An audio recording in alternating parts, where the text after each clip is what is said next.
তিন ম্যাচ টি-20 সিরিজের প্রথম টি-20 ম্যাচ বাংলাদেশকে 39 রানে হারিয়েছে আয়ারল্যান্ড। চট্টগ্রামের বীরশ্রেষ্ঠ মতিউর রহমান ক্রিকেট স্টেডিয়ামে টসে জিতে প্রথমে ফিল্ডিংয়ের সিদ্ধান্ত নেয় বাংলাদেশ। আয়ারল্যান্ডকে ব্যাটিংয়ের আমন্ত্রণ জানায় বাংলাদেশ। আয়ারল্যান্ড প্রথমে ব্যাটিং করে নির্দিষ্ট 20 ওভারে 4 উইকেট হারিয়ে 181 রান সংগ্রহ করে। আয়ারল্যান্ডের হয়ে পল স্টার্লিং 18 বলে 21 রান করেন। 4টি ছাড় ছিল তার 21 রানের ইনিংসে। অপর উদ্বোধনী ব্যাটসম্যান টিম টেকরও দুর্দান্ত ব্যাটিং করেন। 19 বল মোকাবেলা করে 32 রান করেন। 6টি ছাড় ছিল তার 32 রানের ইনিংসে। বাংলাদেশ বোলারদের নাস্তানাবুদ করে ছেড়েছেন হ্যারি টেক্টর। 45 বল মোকাবেলা করে 69 রান করেন। 5টি ছয়, 1টি ছাড় ছিল তার 69 রানের ইনিংসে। এছাড়া লোরকান টাকার 14 বল মোকাবেলা করে 18 রান করেন। 1টি ছয়, 2টো ছাড় ছিল তার 18 রানের ইনিংসে। কার্টিস কাম্পার 17 বল মোকাবেলা করে 24 রান করেন। 3টি ছাড়, 1টি ছয় ছিল তার 24 রানের ইনিংসে। এছাড়া জস ডরকেল 7 বল মোকাবেলা করে 12 রান করেন। 2টো ছাড় ছিল তার 12 রানের ইনিংসে এবং অতিরিক্ত থেকে আসে 5টি রান। আয়ারল্যান্ড নির্দিষ্ট 20 ওভারে 4 উইকেট হারিয়ে 181 রান সংগ্রহ করে। আয়ারল্যান্ডের বিপক্ষে বাংলাদেশের বোলাররা খুব একটা সুবিধা করতে পারেননি। শরীফুল ইসলাম 4 ওভার বোলিং করে 42 রান দিয়ে 1 উইকেট শিকার করেন। নাসুম আহমেদ 4 ওভার বোলিং করে 37 রান দিয়ে উইকেট শূন্য থাকেন। তানজিদ হাসান সাকিব 4 ওভার বোলিং করে 41 রান দিয়ে 2 উইকেট শিকার করেন। মোস্তাফিজুর রহমান 4 ওভার বোলিং করে 23 রান দিয়ে উইকেট শূন্য থাকেন।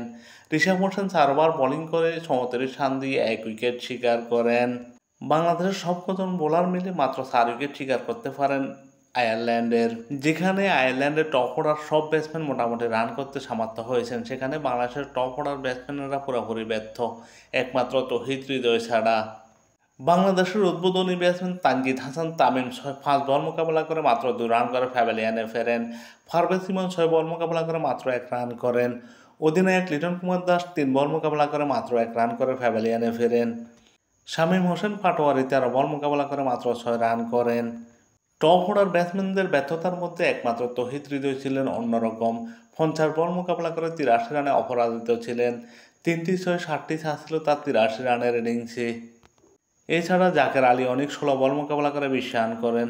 তানজিদ সাকিব 6 বল মোকাবেলা করে 5 রান করেন। রিশাদ হোসেন 3 বলে 0 রানে প্যাভিলিয়নে ফেরেন। নাসুম আহমেদ 1 বলে 0 রানে প্যাভিলিয়নে ফেরেন। শরীফুল ইসলাম 13 বলে 12 রান করেন। মোস্তাফিজুর রহমান 4 বলে 2 রান করেন। টপ অর্ডার ব্যাটসম্যানদের ব্যর্থতায় বাংলাদেশ এই ম্যাচ হেরে গেল। বাংলাদেশ 20 ওভারে 9 উইকেট হারিয়ে 142 রান করে এবং 39 রানে পরাজিত হয়। বাংলাদেশের ব্যাটিং লাইন আপ মূলত একাই দোষিয়ে দিয়েছেন Irish bowler Matthew Humphreys. 4 over bowling করে 13 রান দিয়ে 4 উইকেট শিকার করেন বাংলাদেশের।